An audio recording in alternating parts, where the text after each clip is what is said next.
I know some people might think I'm obsessing about this war in Ukraine. A lot of people think it's not really our business, or we've had so much bad news already in the last 2 years, please not this too.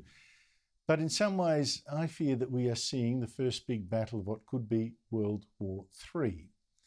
Now, if Vladimir Putin wins, or at least totally destroys Ukraine in trying, and the West doesn't stop him, I have to ask, what is next? There really will be a what's next in what is a battle between good and evil, between freedom and this new axis of evil, the autocracies of Russia and China.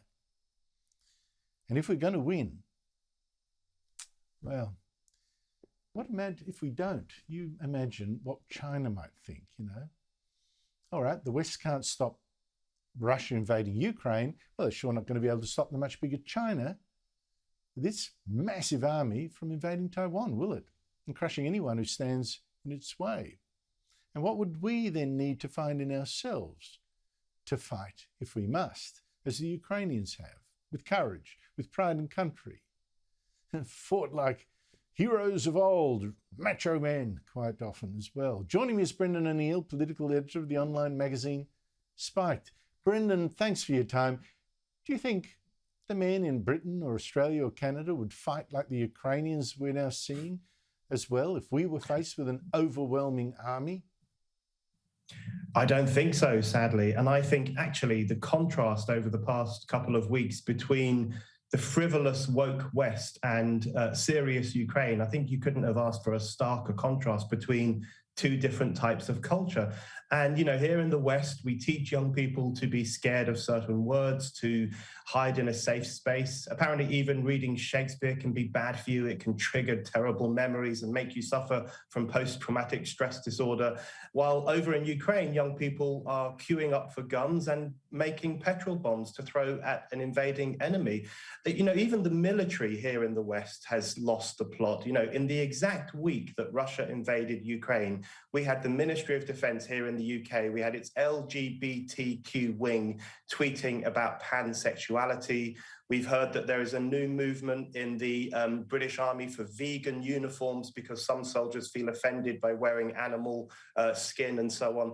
So the contrast between the weakness and the wetness and the wokeness of the West versus this very serious way in which the Ukrainians are fighting for their national freedom, I think it tells us a lot about the problems in our society.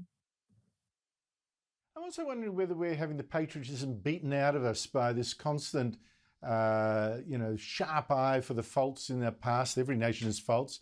I mean, I'm struck by the contrast here, Brendan, that Ukraine, right or wrong, has a reputation for being anti-Semitic, and it's certainly one of the insults that Putin's hurling at it, neo-Nazis and all that. It's got that reputation, right or wrong, and yet here's a president who is Jewish and is revealing himself as like a Superman of patriotism, is really rallying people behind the flag. It's such an interesting contrast.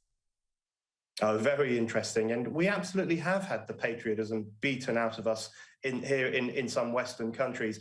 It's almost now seen as a form of racism. If you're patriotic, if you wave the national flag, you are a xenophobe, you probably hate foreigners, you might be on the far right. I mean, that's certainly the attitude here in the UK. If you wave the English flag or the UK flag, that's exactly what people will say. And there's an extraordinary double standard here too, because for the past 6 years in Britain, we've been told that if you voted for Brexit, if you voted in favour of national sovereignty, if you talk about national identity, then you're a terrible person, you are probably racist, and you want to stop all foreigners from coming to this country. And now the exact same people who said that, the Remainer elites, are cheering those things on in Ukraine. They're talking about Ukrainian national sovereignty, Ukrainian national identity. I hope they're waking up to the importance of national independence and the importance of people feeling a part of the country in which they live. So if there's anything positive from the Ukraine crisis, I hope it reminds us about the importance of nationhood and taking some pride in your nation.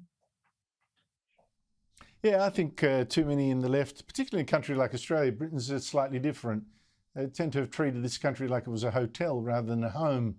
But here's another question. I wonder whether we've had the idea of evil knocked out of us as well, particularly with the decline of Christianity. Because even now I'm saying, you know, hearing people in the West say, let's negotiate with Putin. He must have legitimate complaints. We can make a deal, reason, you know, give and take, that kind of thing. Not seeming to understand that some people just are evil.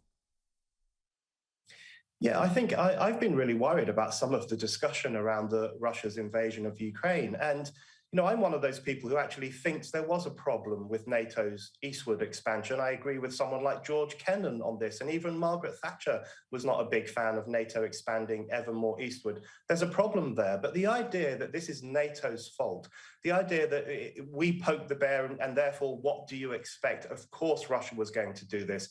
It completely denies Russian agency. Russia, Putin, is responsible for this criminal act, this barbaric act, and we can't go around blaming the West. We can't go around blaming NATO.